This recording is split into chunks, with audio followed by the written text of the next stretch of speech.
Hello everyone, मैं राजेंद्र सिंह स्वागत करता हूं आपका एल क्लासेस के ऊपर। और आज मैं आपके सामने लेके आया हूं एक और बहुत करंट का जो है बर्निंग टॉपिक है, काफी चल रहा है। हिडेनबर्ग की जो रिपोर्ट आई है जिसने अडानी के जो ताश का जो महल है उसको जो है तहस नहस कर दिया है, उसके बारे में थोड़ा डिटेल से समझेंगे क्या है क्या नहीं है रिपोर्ट के बारे में। तो सारा डाटा जो है कलेक्ट करा है आपके लिए और आप बने रहिएगा वीडियो के अंदर, बहुत सारी आपको जो है इसके अंदर जानकारी देखने को मिलेगी। सबसे पहले बात करते हैं कि हिडेनबर्ग नाम आया कहां से। तो इतिहास के अंदर एक दुर्घटना हुई थी मई 1937 के अंदर। मई 1937 के अंदर एक दुर्घटना हुई थी जब एक जर्मन एयरशिप जो है इसका जो है दुर्घटना हो गया था। ये हाइड्रोजन से बना हुआ बलून था, इसके अंदर जो है हाइड्रोजन गैस भरी हुई थी और इसके अंदर जो है 100 जने जो है इसके अंदर मरे थे। 100 जने जो है इसके अंदर क्रू मेंबर्स और जो पैसेंजर थे जिनको हवा के अंदर जो है ले जाया गया था और उसको जो है इस जर्मन शिप का जो है दुर्घटनाग्रस्त हो गया था। उसके 8 दशक बाद एक नई कंपनी बनती है और वो इसी तरीके का काम करती है दुर्घटना से बचाने का। तो कौन सी कंपनी है, कौन सा क्या है, तो उस कंपनी का नाम है हिडेनबर्ग रिसर्च। ये हिडेनबर्ग रिसर्च क्या एरोप्लेन की दुर्घटना से बचाती है हमें? तो नहीं। ये क्या करती है, तो ये एक फाइनेंशियल जो प्रॉब्लम हो सकती है, आर्थिक स्थिति जो है उससे बचाने के लिए जो है कंपनी बनाई गई है हिडेनबर्ग रिसर्च। इसके बारे में हम आगे और विस्तार से थोड़ा सा पढ़ेंगे। पर इस कंपनी का मुख्य काम क्या है, तो आने वाली जो परेशानियां हैं, क्योंकि इस कंपनी इनका मानना ऐसा था कि ये जो दुर्घटना हुई, ये दुर्घटना जो है जानबूझ के ही हुई है, ये अचानक से नहीं हुई। क्योंकि जो सबसे ज्यादा इनफ्लेमेबल गैस है हाइड्रोजन, इसके अंदर अगर आप किसी इंसान को बैठा के उड़ाओगे तो फ्रिक्शन के कारण उसमें आग लगेगी लगेगी। ये पहले से ही पता था और पहले से पता होने के बाद भी अगर हम सावधानी ना बरते और फिर दुर्घटना हो तो उसके जिम्मेदार फिर हम खुद ही होते हैं। यही चीज जो है ये बताती है आपको हिडेनबर्ग रिपोर्ट। हिडेनबर्ग रिपोर्ट क्या करती है कि कंपनी का डाटा एनालिसिस करती है और आने वाली प्रॉब्लम जो है उसके बारे में पहले से ही बता दी है। इस कंपनी का इतना खौफ हो गया है कि आज से 3 या 4 दिन पहले तक आपने शायद इसका नाम भी नहीं सुना हो और आज बच्चे बच्चे के मुंह पे जो है हिडेनबर्ग कंपनी का जो है नाम है। तो क्या कंपनी करती है क्या नहीं करती उसके बारे में सारी बात करेंगे। रिपोर्ट में क्या है क्या नहीं है उसके बारे में भी हम डिटेल एनालिसिस लेंगे। तो पहले कंपनी नाम रखिएगा कि ध्यान रखिएगा कि कौन सी कंपनी, तो नाम रखिए इस कंपनी का नाम है हिडेनबर्ग रिसर्च। इसने ये रिपोर्ट जो है जारी करी है। ठीक है, फाइनेंशियल जो डिजास्टर है उससे बचाने के लिए, फ्रॉड जो है उससे बचाने का काम करती है ये कंपनी। ठीक है, इसने अभी किसके ऊपर रिपोर्ट दी है, तो इसने जो है रिपोर्ट दी है अडानी के मालिक गौतम अडानी के ऊपर। ठीक है, और इस रिपोर्ट के बाद से कंपनियों के अंदर जितना ईडी का खौफ नहीं है उससे ज्यादा जो है हिडेनबर्ग का जो है खौफ हो गया है कंपनी के अंदर और काफी सारी कंपनियां जो है वो अभी फियर के अंदर चल रही है। तो ध्यान रखना, गौतम अडानी दुनिया के तीसरे नंबर के सबसे अमीर आदमी हुआ करते थे। इनकी कंपनी अडानी, इस कंपनी के ऊपर जो है इन्होंने हिडेनबर्ग ने एक रिपोर्ट जारी करी है ना। तो उसके बारे में जो है हम विस्तार से चर्चा करते हैं। सबसे पहले अपन बात करते हैं कि हाउ हिडेनबर्ग जो है demolish the Adanis castle of cards. Adani के जो ताश के पत्तों का जो महल है उसको उसने किस तरीके से ढहाया। तो देखिए, सबसे पहले एक रिपोर्ट जारी करी गई। इस रिपोर्ट का टाइटल था Adani group how the world's third richest man is pulling the largest con in the corporate history. Corporate history के अंदर जो तीसरे सबसे अमीर आदमी है उनके बारे में जो है ये सारी जानकारी दी गई। इस जानकारी के अंदर इन्होंने क्या बताया, तो देखिए 24 जनवरी की बात है जब ये रिपोर्ट जारी होती है और 24 जनवरी को जारी करी है रिपोर्ट और उसके ही 3 दिन बाद यानी 27 जनवरी को अडानी एंटरप्राइजेस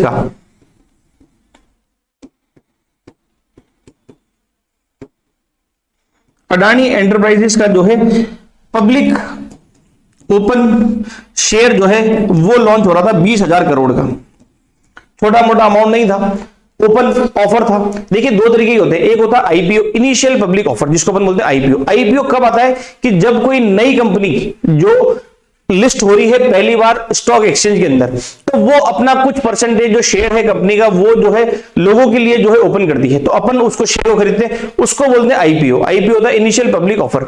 एक होता है ओपन ऑफर, उसके अंदर क्या है कि कंपनी ऑलरेडी सेटअप है और अपने अब कुछ शेयर जो है वो स्टॉक के अंदर और ज्यादा जो है वो अपने जो है एक्सटेंड कर रही है। तो वो चीज जो है 20,000 करोड़ का अडानी एंटरप्राइजेस का पब्लिक ऑफर आ रहा था, ओपन ऑफर जिसको अपन बोलते हैं। और उससे जस्ट 3 दिन पहले ही जो है ये रिपोर्ट आई और इस रिपोर्ट ने आगे जो है तहस नहस मचा दिया। एक बहुत बड़ा जो बम आप कह सकते हैं कि बम फोड़ा है। क्या है बम के अंदर, क्या है रिपोर्ट के अंदर, उसके बारे में बात करते हैं। बहुत सारे एलिगेशन लगाए हैं। उससे पहले इस रिपोर्ट के बारे में आपको बताता हूं कि बम हुआ क्या, क्या इन्होंने बम फोड़ा। तो इन्होंने क्या करा है, अडानी फैमिली जो है, अडानी फैमिली और इनकी कंपनी जो है, उस कंपनी के अकाउंट इन्वेस्टिगेट करे हैं, अकाउंट इन्वेस्टिगेट करे हैं। और इन्वेस्टिगेट करने कितने टाइम तक करें, तो 2 साल तक, पूरे 2 साल तक इनकी जो है नजरें थी इस पूरी अडानी फैमिली के अकाउंट्स के ऊपर, कंपनी के अकाउंट्स के ऊपर, कहां से पैसा आ रहा है, कहां से पैसा जा रहा है। उसके बाद इन्होंने जो है पूरी प्रोसेस करने के बाद में रिपोर्ट जारी करी है अभी, ठीक है। बहुत सारे इनके ऊपर आरोप लगे हैं, एक एक आरोप को जो है अपन ध्यान से देखते हैं क्या क्या है। तो पहला आरोप इनके ऊपर लगा है कि ये जो है स्टॉक मैनिपुलेट करते हैं, इनके जो स्टॉक्स है वो ओवर प्राइस्ड है। मैं एक छोटी सी आपको बात बताता हूं कि सितंबर 2020 की अगर अपन बात करें, सितंबर 22 की बात करते हैं, पिछले साल की, इनकी जो मार्केट वैल्यू थी, जो नेटवर्थ थी, वो कितनी थी, 20 लाख करोड़ 2022 की। आपने 2018 से पहले अडानी का नाम ही नहीं सुना था, अडानी का बिल्कुल भी आपने जो है नाम सुना ही नहीं था। और अचानक से एक दिन जो है इनके पास धीरे धीरे करके अडानी कभी 15वें नंबर पे, फिर 10वें नंबर पे, फिर 8वें नंबर पे, ऐसे करके दुनिया के 3rd जो है रिचेस्ट आदमी बन गए। तो पीछे क्या कारण रहे, तो उसके बारे में जो है अभी बात करते हैं। अडानी के लिए बताया गया है इस रिपोर्ट के अंदर कि केवल लास्ट 2.5 ईयर के अंदर इनकी जो नेटवर्थ है, इनकी जो पर्सनल इनकम है, वो 13 गुना बढ़ी है, 13 टाइम जो है वो बड़ी है। और उसकी इनकी जो इनकम है उसके अंदर मेन जो शेयर है वो स्टॉक का ही है। इनके पास जो पैसा आता है वो किससे आता है, तो वो जो है स्टॉक से आता है। तो ये जो मेन इनकी है। अगर कंपनी की बात करें तो लास्ट के 3 ईयर के अंदर, पिछले 3 साल का अगर अपन डाटा उठाएं, और इनकी जो 6 लिस्टेड कंपनी है एनएसई के अंदर, उन लिस्टेड कंपनी का शेयर ग्रोथ, सिर्फ शेयर ग्रोथ की बात मैं आपसे कर रहा हूं, कितना परसेंट बढ़ा है, तो 819%। समझ गए कि कोई शेयर अगर 3 साल पहले 1 रुपए का था, तो आज उसकी वैल्यू जो है वो 819 हो गई है। मतलब 1819% जो है सिर्फ इनकी लिस्टेड कंपनी उसके शेयर बढ़े हैं, ठीक है। इस रिपोर्ट के अंदर जो इनके ऊपर आरोप लगाया ना, वो मुख्य आरोप यही है कि इनके जो शेयर हैं कंपनी के, वो 80% जो है वो ओवर वैल्यूड है। 80% जो शेयर हैं वो ओवर वैल्यूड है, मतलब उनकी वैल्यू है नहीं इतनी जितनी जो है इनकी वैल्यू जो है वो बताई जा रही है। तो ये हो क्या रहा है, वो कैसे रहे हैं, क्या नहीं है। तो पहली तो एलिगेशन ये है कि स्टॉक जो है ये मैनिपुलेट करते हैं, ठीक है। स्टॉक की वैल्यू जो है वो इतनी है नहीं जितनी इनकी बढ़ती है, और उसी से जो है इनकी जो है वर्थ बढ़ती जा रही है, जो नेटवर्थ है वो बढ़ती जा रही है। और दूसरा कौन सा एलिगेशन है, सेकंड एलिगेशन के बारे में बात करते हैं। तो सेकंड एलिगेशन क्या है कि pumped up demand using shell company. अब इसके अंदर एक टर्मिनोलॉजी आई है, शेल कंपनी। सबसे पहले शेल कंपनी समझते, शेल कंपनी क्या है। देखो शेल कंपनी क्या है, मैं वैसे आपको डायरेक्ट समझा देता हूं इसका प्रोसेस क्या इन्होंने करा है इसके अंदर। देखो शेल कंपनी क्या होती है, शेल कंपनी जो है इसको बोलते हैं फर्जी कंपनी, जिसको अपन बोलते हैं, जो सिर्फ डॉक्यूमेंट में होती है, कि अगर आप असली में जाओगे तो असली में कोई कंपनी नहीं है, उसको बोलते हैं शेल कंपनी।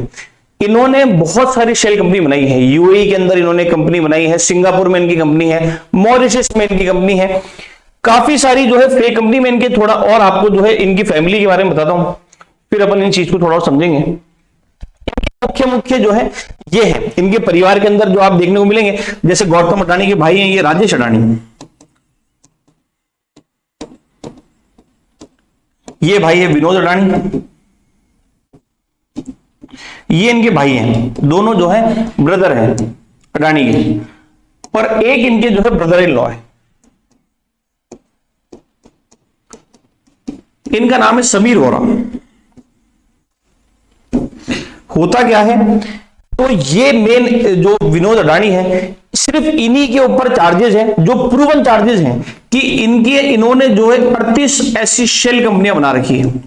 शेल कंपनियां कैसी, कि वो कंपनियां जो सिर्फ डॉक्यूमेंट्स में है, ठीक है, और वो कंपनियां जो सिर्फ डॉक्यूमेंट्स में, इनका कोई भी लेना देना नहीं है, कोई कुछ नहीं है। और उसके बाद में जो है ये कंपनियां क्या करती है कि जो अपना इन्वेस्टमेंट है ना, वो क्या करती है, वो शेयर के अंदर जो है इन्वेस्ट करती है और कंपनी के शेयर बढ़ाती है। एक छोटे से एग्जाम्पल मैं आपको समझाता हूं, आपको इससे थोड़ा ढंग से समझ में आ जाएगी जो मैं आपको समझाना चाह रहा हूं। देखिए सपोज करिए मेरी कोई कंपनी है एक्स, इसका शेयर प्राइस है 100 रुपए आज के टाइम पे, ठीक है। अब मैंने क्या करा, मैंने मेरा ही पैसा लिया बहुत सारा, और इसके अंदर एक साथ मैंने इन्वेस्टमेंट मार दिया 1 करोड़ रुपए का, सपोज करिए। जैसे ही मैंने इसके अंदर 1 करोड़ का इन्वेस्टमेंट करा, तो इस शेयर की प्राइस कितनी चली गई, 110 रुपए, है ना। अब उस समय क्या हुआ, अच्छा यहां से यहां पहुंचाने में मैंने कितना इन्वेस्ट करा है, तो मैंने 1 करोड़ रुपए इसके अंदर इन्वेस्ट करा है। जैसे ही मैं पैसा इसके अंदर इन्वेस्ट करूंगा, शेयर बढ़ेंगे, तो बहुत सारे लोग बाग हैं जो मार्केट को कंटिन्यू वॉच करते हैं, वो देखते हैं कि यार लगातार जो है शेयर बढ़ रहा है, शेयर बढ़ रहा है, तो इसमें इन्वेस्टमेंट करना ठीक है। अब इसके अंदर क्या करा, लोगों ने इन्वेस्ट करने लगा, लोगों को लगा कि 101, 102 से कंटिन्यू बढ़ रहे, बढ़ के 110 आ गए, लोग बाग इसके अंदर जो है क्या करा, इन्वेस्ट करने लग गए। इन्वेस्ट करते करते इसके शेयर जो है कितने पहुंचा दिए, 120 रुपए पहुंचा दिए। जैसे ही 120 रुपए पहुंचेंगे, मैं क्या करूंगा, मेरा पैसा निकाल लूंगा। मैंने एक शेयर कितने का था, 100 रुपए का जब मैंने इन्वेस्ट करा, मैं जब शेयर बेचूंगा तो कितने का बेचूंगा, 120 रुपए का। इससे होगा क्या कि मैं डायरेक्ट जो है 20 रुपए का प्रॉफिट पर शेयर पे लेके निकल जाऊंगा। ये अब इन्वेस्टमेंट और ये निकालना, ये किस कंपनी से होता है, ये कंपनियां होती है शेल कंपनियां, जो फर्जी कंपनी होती है, जिसको अपन बोलते हैं फेक कंपनी, जो कहीं होती नहीं है, पर ये सिर्फ इस तरीके के इन्वेस्टमेंट के लिए लगाई जाती है ना, कि यहां से क्या होगा कि शेयर बढ़ेंगे, शेयर बढ़ने के बाद में अपना प्रॉफिट जनरेट करा, प्रॉफिट जनरेट करने के बाद में जो अपन निकल गए।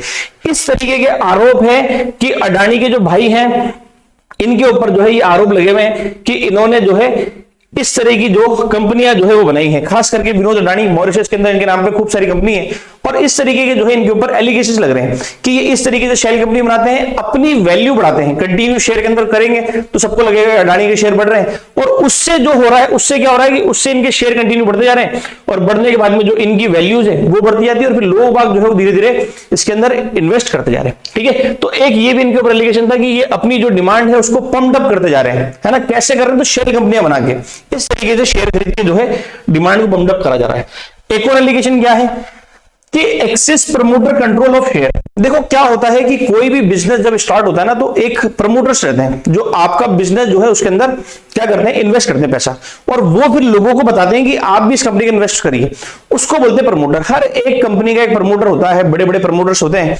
तो होता क्या है कि इसके जो इन्वेस्टर्स हैं, इसके जो आप कह लीजिए कि जो इसके जो प्रमोटर है, जैसे हम अगर बात कर रहे हैं अडानी गैस की, अडानी गैस इनकी जो है एक लिस्टेड कंपनी है, इसके जो प्रमोटर्स हैं उनके पास में अडानी गैस का कितना शेयर है, तो 74.80% जो है वो इन्हीं के पास शेयर है अडानी गैस का। अगर अपन बात करें अडानी एंटरप्राइजेस की, तो अडानी एंटरप्राइजेस का जो शेयर है वो है 72.64% जो है वो शेयर है। इनकी एक ग्रीन एनर्जी कंपनी है ना, जो पर्यावरण के लिए बहुत अच्छा काम करती है, इन्वायरमेंट के लिए काम करती है, जैसे विंड मिल लगाना, सोलर पावर लगाना, तो वो कंपनी में इनकी ग्रीन एनर्जी, उसके अंदर इनकी जो ग्रीन एनर्जी कंपनी है उसके अंदर भी अगर आप प्रमोटर की बात करें तो 60.75% जो है वो सिर्फ प्रमोटर्स के शेयर है, इसके अलावा जनता के लिए ओपन रहता शेयर। ठीक है, अब इतना सारा, सपोज करिए कोई कंपनी 100% है, अब 100% के अंदर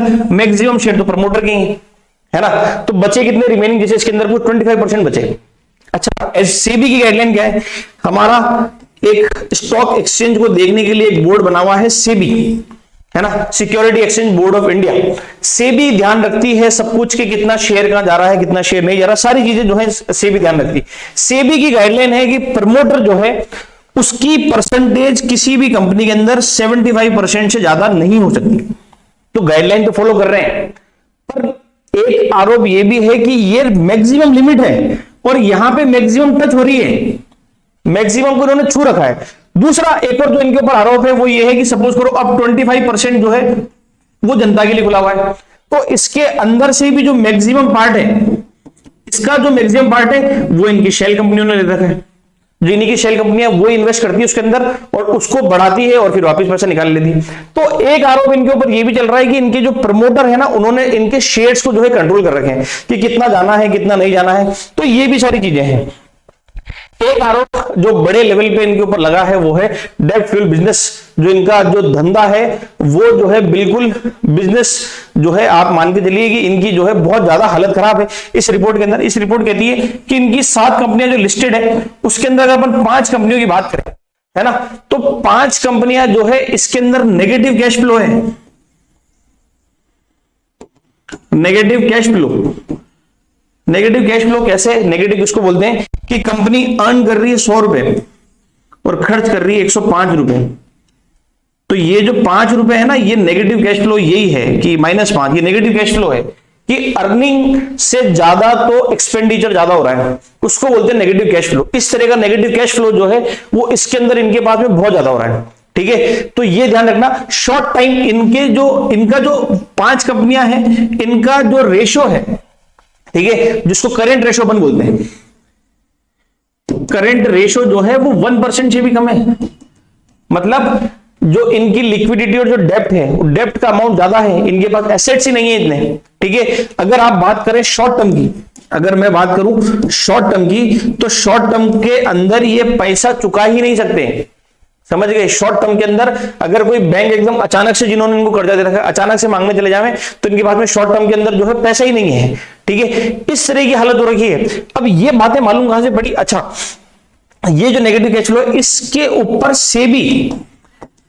सेबी ने भी जो है इंक्वायरी बैठा रखी है। सेबी को भी पता था कि अडानी ग्रुप जो है ये कहीं ना कहीं फ्रॉड के अंदर शामिल है, बहुत सारे कुछ ना कुछ फ्रॉड हो रहे हैं, तो सेबी की भी इंक्वायरी हो रखी है। जब हिडनबर्ग ने सेबी से इस बारे में आरटीआई लगा के डॉक्यूमेंट मांगे, तो आरटीआई के अंदर जो है सेबी ने इस चीज को एक्सेप्ट करा है कि अभी भी जो है अडानी के ऊपर इंक्वायरी चल रही है, इंक्वायरी जो है वो ऑन है इस मामले के अंदर, फ्रॉड वाले मामले के अंदर। और उसके अलावा और भी जो रेटिंग एजेंसी है उन्होंने भी इस बारे में जो है भारत सरकार को चेताया था कि आने वाले टाइम के अंदर जो है इनकी तरफ से जो है फ्रॉड और थोड़ा बढ़ सकता है, बढ़ेगा नहीं तो कंपनी जो है डीलिस्टेड हो सकती है, शेयर मार्केट के अंदर जो है डीलिस्टेड हो सकती है, ये सारी चीजें हैं। अब ये जो जिन्होंने तहलका मचाया है वो है कौन, उसके बारे में थोड़ी सी अपन बात करते हैं। और जिन्होंने तहलका मचाया है वो कंपनी है हिडनबर्ग, है ना। हिडनबर्ग रिसर्च कंपनी है, कब बनी थी, तो ये कंपनी बनी थी 2017 के अंदर। 2017 के अंदर कंपनी बनी। किसने बनाई इस कंपनी को, तो ये जो आपके सामने दिख रहे हैं ये इन्होंने बनाई है। क्या नाम है इनका, तो इनका नाम है नाथन एंडरसन। नाथन एंडरसन जो है ये इस कंपनी के फाउंडर है। 2017 के अंदर कंपनियां बनाई इन्होंने। क्या काम करते हैं, तो ये यही काम करते हैं, जो फ्रॉड है उनको एक्सपोज करना, जो फाइनेंशियल डिजास्टर है उसको काम करना। तो क्या हमारी पहली कंपनी है जिन्होंने इस तरह का, जिस पे इन्होंने आरोप लगाया, तो ये कंपनी पहली नहीं है, ये इससे पहले 16 कंपनियों की और पोल खोल चुके हैं। ठीक है, ये 16 कंपनियां जो है वो और उनके बारे में इसी तरीके का डाटा जो है ये दे चुके हैं विद प्रूफ। और ये कोई पहली इतनी बड़ी कंपनी नहीं है, इससे बहुत बड़े बड़े मैं आपको एग्जांपल बताता हूं जो आपने नाम सुने होंगे, जैसे निकोला है। निकोला क्या है, तो निकोला जो है इलेक्ट्रिक व्हीकल मैन्युफैक्चरिंग थी, ईवी मैन्युफैक्चरिंग। निकोला मार्केट से पैसा उठाती थी कि हमें जो है हमारे जो प्रोडक्शन का हाउस है वहां पे जो है इलेक्ट्रिकल व्हीकल जो है वो बनाने हैं, उसके लिए जो है ये पैसा मांग रही थी लोगों से, जो इनके इन्वेस्टर्स है उनसे और पैसा मांग रही थी। और ये रिपोर्ट ने खुलासा करा कि यहां पे जो है इनकी कंपनी के अंदर जो प्रोडक्शन बता रहे हैं उसका कुछ होता ही नहीं है, इलेक्ट्रिकल व्हीकल जो है प्रोडक्शन उसका होता ही नहीं है उतना। ठीक है, तो इस तरीके की करी। इनके जो सीईओ थे उनको तो पद से इस्तीफा भी देना पड़ा, इतनी बड़े लेवल पे बात चली गई थी। उसके अलावा बहुत सारी कंपनियां जिनकी इन्होंने पोल खोली, जैसे क्लोवर हेल्थ है ना, जैसे उसके बाद आपकी फूड्स की एक कंपनी है, तो ऐसी 16 कंपनियां हैं जिनकी इन्होंने पोल खोली है। भारत के ऊपर पहली बार अटैक हुआ है, इस तरह का अटैक जो है वो पहली बार जो है भारत के ऊपर हुआ है ना, भारत के ऊपर इससे पहले हुआ नहीं था। अब और क्या बातें हैं, है ना, तो अब एक कॉमन मैन को क्यों टेंशन में आना है भाई, ठीक है अडानी कर रहा है जो कर रहा है, अडानी जो गलत काम कर रहा है तो अडानी भुगतेगा अपने यहाँ पे, ये बात चलती है, हम क्यों परेशान हो। हमारी परेशानी का कारण क्या है, हमारी परेशानी का कारण है एलआईसी। एलआईसी जो है अडानी के अंदर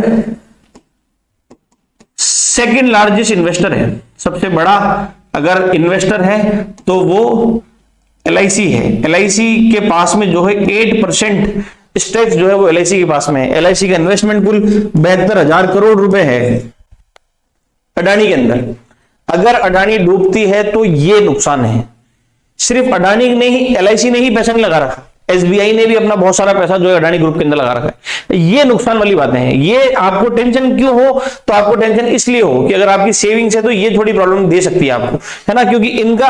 और फिर एक देखो ये भी एक वो बड़ी दुख की बात है कि हम जो है बिना किसी रिसर्च के जो है इतनी बड़ी बड़े अमाउंट जो है वो इन्वेस्ट होते हैं इसके अंदर, है ना। आपको जो है पहले कंपनी को देखना चाहिए कि किस तरीके का पोर्टफोलियो है क्या नहीं है, उसके बाद इन्वेस्ट करना चाहिए। 72,000 करोड़ एक बहुत बड़ा अमाउंट है, ठीक है। तो ये सारी प्रॉब्लम जो है चल रही है। अच्छा, अब हम बात करते हैं कि अडानी की तरफ से क्या स्टैंड आया है।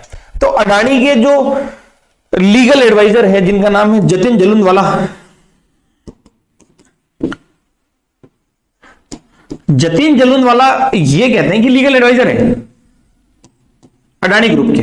है ना, लीगल एडवाइस। इनका कहना यह है कि हमारा जो है पब्लिक ऑफर ओपन हुआ है 20,000 करोड़ का, तो हमारी कंपनी को जो है डिफेम करा जा रहा है। इस तरह का कुछ भी नहीं है। और ये जो भी पूरी रिपोर्ट आई है, ये पूरी रिपोर्ट जो है ये एकदम बेसलेस है, बेसलेस है। अच्छा, और एक अच्छा कदम जो अपन कह सकते हैं कि अडानी की तरफ से क्या लिया गया, तो जो एफपीओ जो इनका जो पब्लिक ऑफर जो आया था उसकी इन्होंने डेट चेंज नहीं करी। जो डेट थी 27 जनवरी उसी डेट को ओपन हुआ, ना उसकी प्राइस गिराई ना कुछ करी, और उसको भी अभी जो है 112% जो है सब्सक्रिप्शन मिला है। ठीक है, तो ये एक अच्छी न्यूज है जिससे मार्केट के अंदर थोड़ी जो है वैल्यू बनी रही है ना, कि लोगों ने अभी भी इसके अंदर जो है इन्वेस्ट करा है। और गौतम अडानी, अच्छा गौतम अडानी को नुकसान कितना हुआ है इससे, तो इस पूरे इंसिडेंट से जो है इनको $36 बिलियन का जो है ये नुकसान हुआ है। और सिर्फ ये छोटा सा नुकसान ये नहीं है, ये दुनिया के जो टॉप 3rd अमीर हुआ करते थे ये इस लिस्ट से भी खिसक के जो है टॉप 10 से भी बाहर हो गए, और आज ये जो है 11th पोजीशन के ऊपर आ गए हैं, जो कभी ये टॉप 3rd अमीर हुआ करते थे। तो ये रिपोर्ट कभी कभी इस तरह का नुकसान दे जाती है, नेटवर्थ गिर जाती है, सब कुछ गिर जाती है, और सबसे बड़ी मार्केट के अंदर इज्जत गिर जाती है, विल गिर जाती है। अब लोग बाग इन्वेस्ट करने से पहले एक बार सोच रहे हैं कि हमें इसमें करना ही नहीं करना है, तो ये थोड़ा सा जो है लॉस हो जाता है। अब आप भले कितना बेसलेस बोले, कितना कुछ बोले, उस रिपोर्ट के अंदर विद फैक्ट वाली बातें हुई हुई है। ठीक है, तो अब आपका क्या ओपिनियन है इस पूरे इंसिडेंट के ऊपर, वो आप जरूर कमेंट बॉक्स के अंदर बताइएगा। और कौन से बर्निंग टॉपिक्स के ऊपर आपको वीडियो चाहिए आने वाले टाइम के अंदर, वो भी आप बताइएगा। तो जैसे ही आप टॉपिक्स कुछ अच्छे से बताएंगे तो उनके ऊपर एक बहुत अच्छा और एक इंटरेस्टिंग सा वीडियो लेके वापस हाजिर होऊंगा। तब तक के लिए आपसे अलविदा चाहता हूं, धन्यवाद।